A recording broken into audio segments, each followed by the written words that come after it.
قسط کی شروعات ہوتی ہے جس میں شیر زمان دانش تیمور کو اپنے گھر والوں کی طرف سے مزید دباؤ کا سامنا کرنا پڑتا ہے۔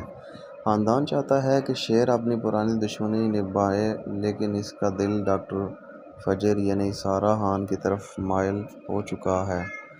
فجر کی طرف سے ایک بڑی ایموشنل کنفیشن ہوتا ہے جس میں وہ بتاتی ہے کہ وہ شیر کے لیے کیا محسوس کرتی ہے لیکن ساتھ ہی اسے اپنے خاندان کی عزت کا بھی خیال ہے۔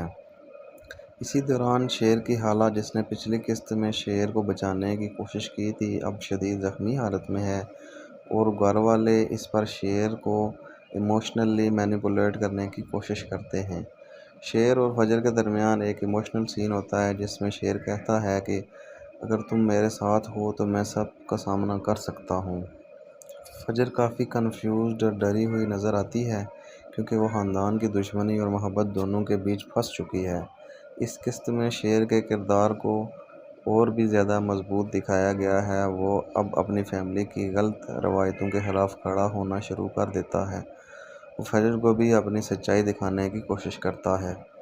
آخر میں فجر کے والدین کی طرف سے شیر کو ایک سخت وارننگ دی جاتی ہے جس سے اگلی قسط میں بڑا کنفلکٹ آنے کا اندیشہ ہے۔